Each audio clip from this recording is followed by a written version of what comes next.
আসসালামু আলাইকুম।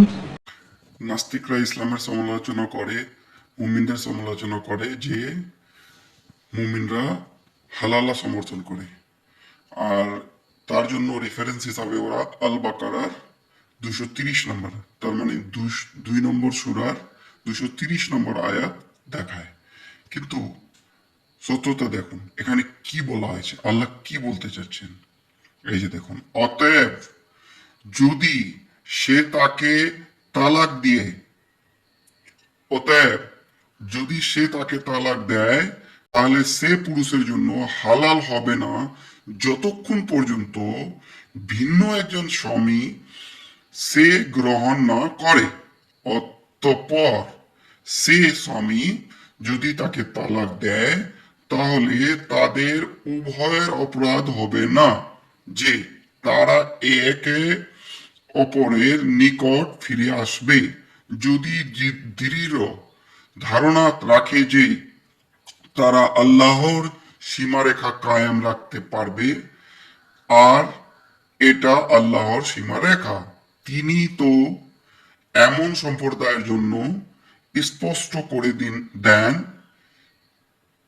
যারা জানে। আল বায়ান ফাউন্ডেশন। ইংরেজিটা দেখি ওখানে কি বলা হয়েছে।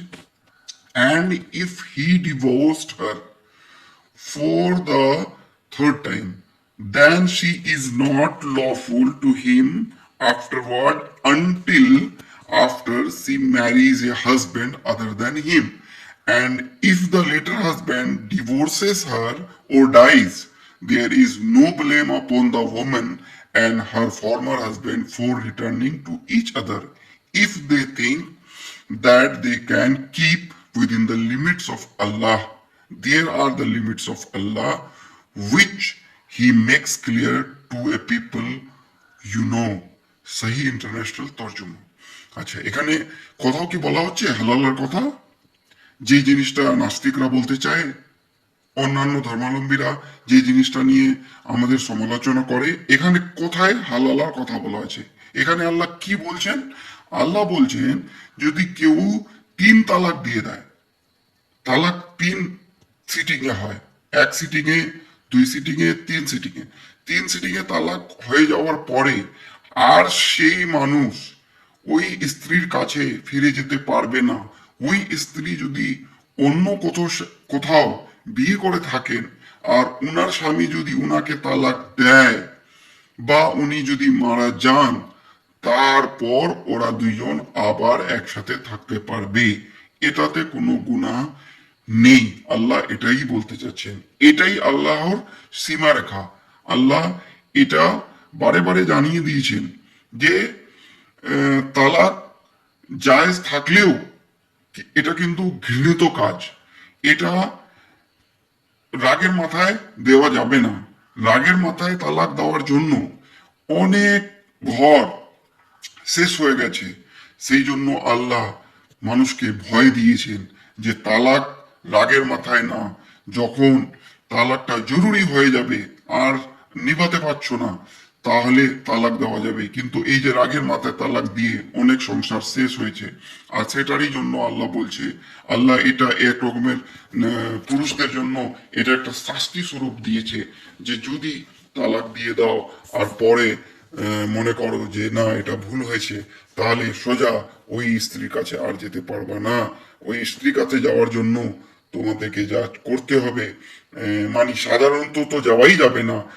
ওই স্ত্রী যদি অন্য কোনো স্বামীর কাছে আছেন তাহলে তো আর যাওয়া যায় না। কিন্তু ওই স্বামী, পরের স্বামী যদি তালাক দেয় বা পরের স্বামী যদি মারা যান, তখন তোমরা আবার একসাথে থাকতে পারবো। এটা গুনাহ হবে না। সেই জন্য মানুষকে চিন্তা করতে বলছে যে রাগের মাথায় কোনো ডিসিশন, কোনো ফয়সালা নেওয়া ভালো না। আল্লাহু আকবার। আল্লাহ পাক এই কথা অনেক আগে, 1400 বছর আগে মানুষকে জানিয়ে দিয়েছেন। আমরা এখনো এটা জানতে পাই যে রাগের মাথায় যতই ফয়সালা আমরা নিই না কেন, এই ওই ফয়সালাটা খারাপ হতে পারে। বেশিরভাগই রাগের মাথায় ফয়সালা নিলে খারাপ হবে। এটাই করতে আল্লাহ নিষেধ করছেন। আল্লাহ মানুষকে নিষেধ করে দিয়েছেন যে ওরা যেন রাগের মাথায় তালাক না দেয়। আর যদি এটা হয়ে যায় তাহলে কি হবে? তাহলে ওই স্ত্রী যদি অন্য জায়গায় বিয়ে করে থাকেন আর ওই স্বামী ওনাকে তালাক দিয়ে থাকে, তাহলে একসাথে থাকতে পারবি, না হলে আবার একসাথে আসা যাবে না।